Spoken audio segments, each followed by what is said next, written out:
What type of buyer are you? Are you going to be that family approval type of buyer? What do you mean, Tranett? What is a family approval buyer? It is a buyer who has to have the approval of their family and friends before they can make a decision. If you struggle with this, then this video is for you. Hi, my name is Tranett, and you have clicked on Car Conversations with a Realtor, and I just have these amazing thoughts that I want to share, and I just pull over and I make these videos as it relates to buying a home because I want you to be well prepared. So let's talk about this buyer type, okay? I have had plenty of buyers that were family approval buyers, meaning they could not make a decision without the approval of someone else. Now, we're talking about adults and we're talking about grown people. We're talking about people that are the sole decision maker, the person that's going to sign their name on this deed, on this mortgage note for 30 years. We're talking about the responsible person that's buying this house. They cannot make a decision without asking everyone else what they think. Now, here is a caveat that I want to say up front. If you are buying a home by yourself and you are single, then it's okay to bring someone you trust alongside you during the process. I'm not against any buyer bringing family members or decision makers or trusted people to the showings and involving them in the process. But here is the distinction. When you allow those voices of other people to be louder than your voice, then that's a problem. You're the one that's making the commitment. You're the one that's buying the home. So your opinion, your desires, your thoughts are what matter to me most. So let me tell you about this one client I had. It drove me crazy, y'all. I'm serious. I didn't even think we would ever make it to the closing table because he was so indecisive. Every single home he had to run by his family members, and i.e. those family members were his mother and his big sister. And it was just very hard to navigate the process because he didn't trust himself. Now, this is a grown man, very well educated.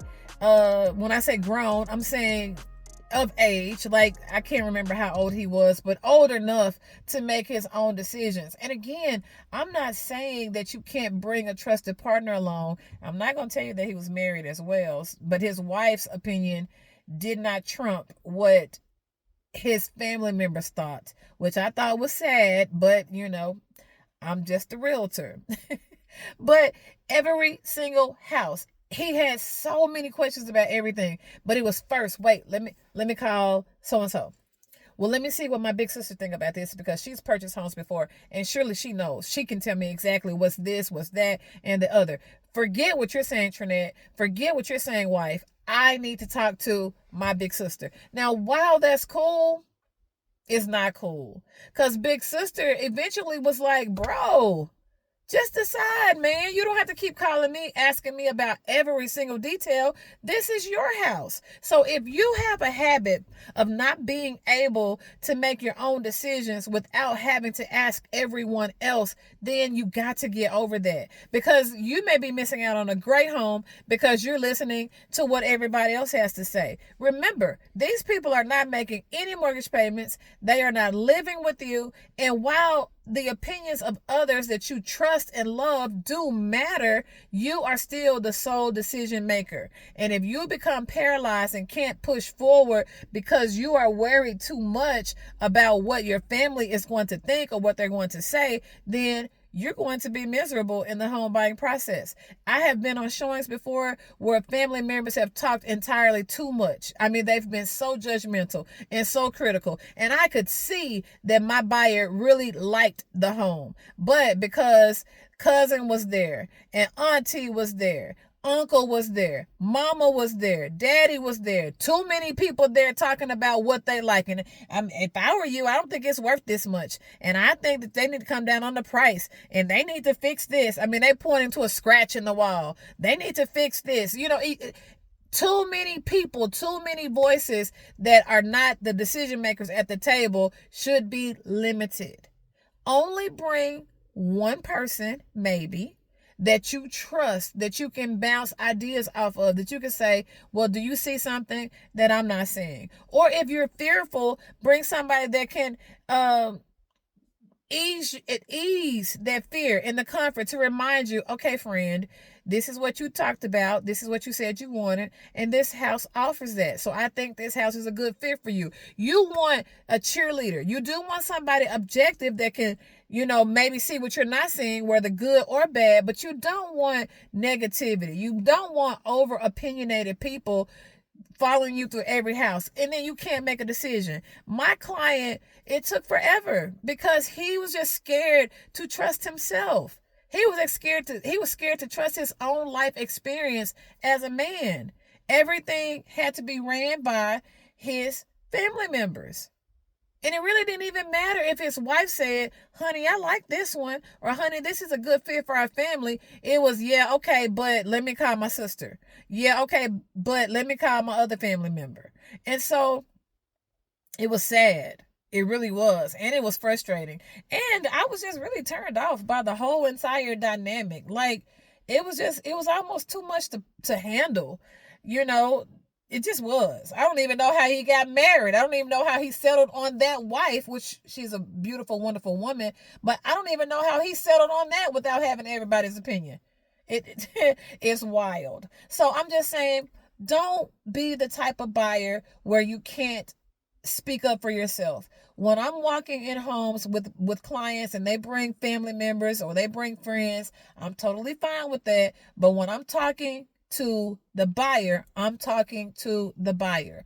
I'm looking at them directly in the eye. I'm speaking to them. I'm asking them the questions, not asking for extra feedback, because I'm only interested in knowing what you think. Now, if your parent is there, then I'm not going to disrespect anybody's parents. I'm not going to disrespect anybody because that's not who I am. However, I do know that as a realtor, sometimes I have to step in and throw a lifeline to my buyer because they're drowning amongst the opinions and attitudes and just comments of the people that they brought along with them. They need help. So I have to throw out the lifeline and reel them back in, and then silently let everybody else around know, shh, I'm not talking to you. I'm talking to the buyer. It is what he or she thinks. And so don't be afraid to speak up. Don't be afraid to talk to your realtor beforehand. Okay, look, Tranett, I'm bringing some people with me and they like to talk and they got opinions, but me and you, we'll talk about the houses afterwards.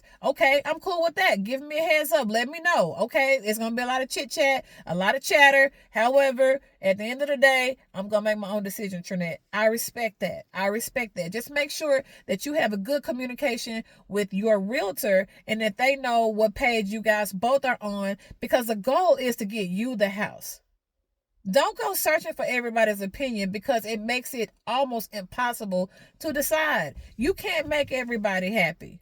So you can't buy a house because your aunt said, well, back in the day, this is what me and your uncle bought, and houses weren't nearly this expensive. I don't know why you go spend this much money to live in this neighborhood, or I don't know why you would do that. You're just a single man. It's not like you married and don't have kids and this and that. So why would you even go and live in this neighborhood? Stop listening to people who don't see what you see. They don't have your same vision. They don't know what God showed you in your home. So only bring people that's going to be kind and that's going to provide constructive feedback and give you objectivity so that you don't go out here and just be all emotional. You need somebody that can help you. If you're that type of buyer where you get emotional and everything, you just fall in love with the first thing you see and it's not really the best home for you. Yes, I'm saying do bring somebody that can help you. But it's totally fine if it's just me and you never bring anybody.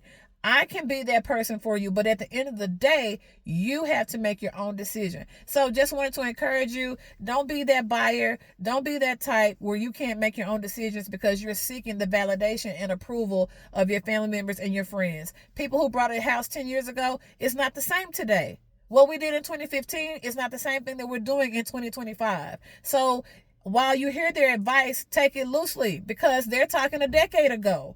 Be careful who you listen to. Be careful who you allow to pour into you while you're on this very serious home buying journey. You've got to guard your heart. You've got to guard your thoughts and your ears, because everybody is not speaking the same language and everybody is not encouraging. So I just want you to be encouraged with this message. If you've been watching these videos, or if this is your first time ever seeing me, if I have spoken to your life or this video has resonated with you, then please subscribe. It's free. I would love to speak to you on other videos. My goal is to help as many older home buyers as possible become homeowners within the next 12 months. In 2025, I want as many people to come back and leave comments like, I did it. I purchased a home. Thank you for the videos. That's my whole goal. So I appreciate you. Thank you so much for watching, and I will see you on the next video. Bye-bye.